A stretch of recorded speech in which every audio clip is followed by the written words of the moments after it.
Hello and welcome to WTO Forum. Today's topic, making trade work for development.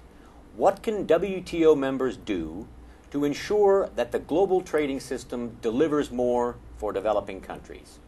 We're fortunate to have with us today two noted experts on this topic, Carolyn Deere, Director of the Global Trade Governance Project at Oxford University, and Rosalea Hamilton, founder of the Institute of Law and Economics at the University of Technology in Kingston, Jamaica.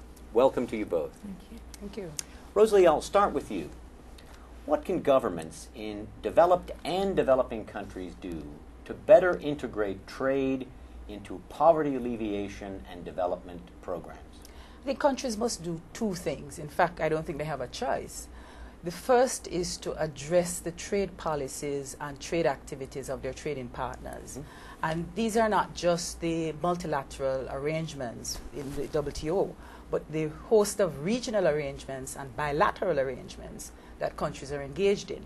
And they must do two things: address the constraints, and there are a number of constraints, non-tariff barriers. There are a whole range of issues with respect to the limitations of trade remedies, anti-dumping laws and safeguard remedies and so on, as well as to take advantage of a range of opportunities that exist. Access to growing markets, I mean, that's a big deal. The whole trading arrangement have opened up a number of markets, and so countries must find a way to take advantage of these opening in the market access arrangements, but also to take advantage of special and differential arrangements. And here, while there is not adequate legal teeth, I think, with respect to S&Ds, there are a range of possibilities and opportunities existing with respect to technical assistance and a capacity building assistance that countries can take advantage of. But perhaps the most important set of activities that countries ought to really pay much attention to is the range of domestic policies and strategies that countries must put in place in order to make trade work for development. And here I think there is a lot of work that needs to be done to rethink the development agenda.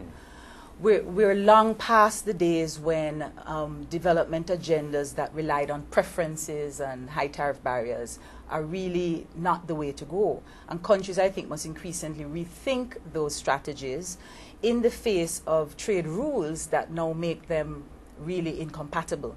And so what has happened in the interim since the emergence of the WTO is that countries have engaged in a range of adjustment activities, things that people, actors in the societies have done to cope with these arrangements. And they've had a variety of impacts. There's been differential impacts on gender. There are a whole range of implications with respect to, for example, migration and all of that. That needs to be monitored carefully. Data needs to be collected. Analysis needs to be done. All of that needs to be done in a way that provides, I think, more interesting developmental strategies that can be mainstreamed into the with the trade policies. So it's rules, it's capacity, it's monitoring. Is that a view that you share, Carolyn? I would share all of what Rosalea had said. I mean, to me, one of the first things that I think there are three things really that would help make the trading system work better for developing countries. The first, most obvious one is here in Geneva, that countries must work to complete a round that advances the development needs of developing countries. The second is that they must increase support for capacity building to developing countries that addresses the priorities that developing countries themselves have identified. At present, we still have capacity building that remains largely defined by donors, particularly bilateral donors, and not enough money going through some of the multilateral initiatives that have made much greater effort to really assess at the national level, to work with countries to work out what really their priorities are.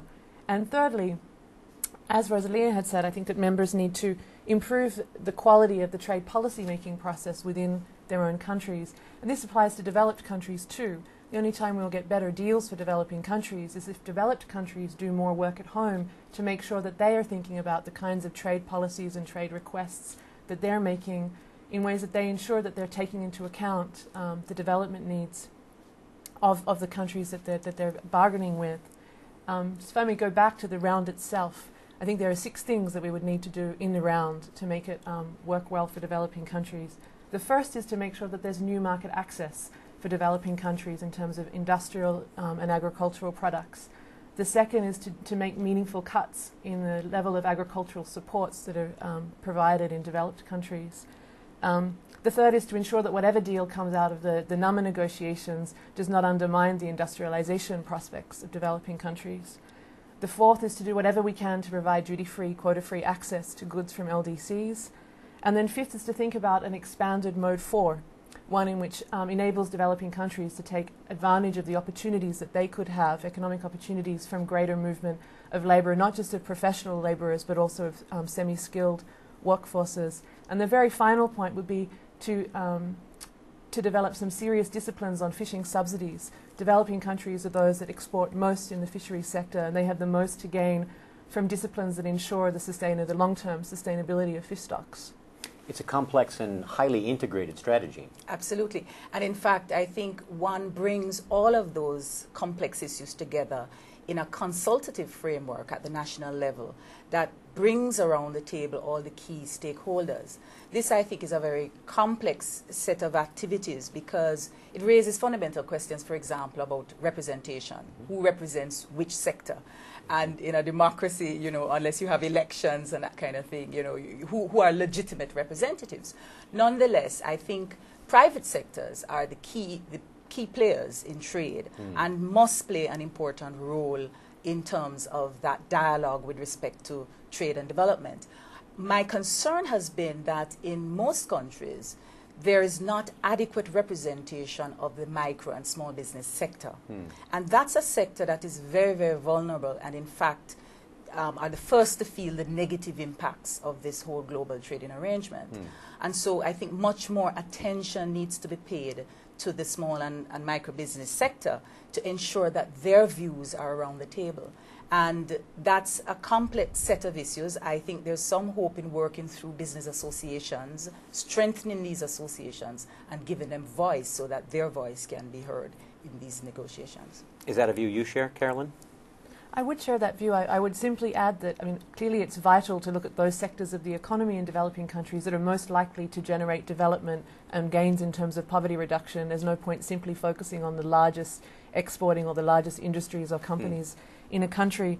But I would say that I think also we need to work harder in developing countries, and donors in particular need to work harder to ensure that the support that they give is to support countries to devise national policies that involve the full range of relevant ministries. It may be social ministries, it may be the health department. There's a whole range of different sectors of the economy, the education ministry, who might be affected by the kinds of policies, trade rules that are being negotiated. I think this is particularly the case as the scope of international negotiations broadens. The need to have a full range of government departments involved is critical. And also, I think, to be trying to link the trade policy making process much closer to some of the development planning processes that are underway in developing countries. There are also problems with those, whether or not they're sufficiently locally owned in terms of the priority setting. But certainly UNDP and the World Bank in countries are undergoing a lot of efforts to try and ensure that countries have long-term development plans and poverty alleviation plans. And it's really critical that the trade policy agenda is linked into that.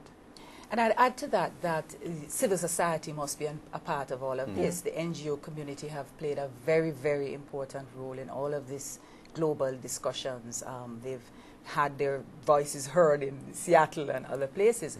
But with respect to that dialogue at the national level, civil society organizations ought to have a role.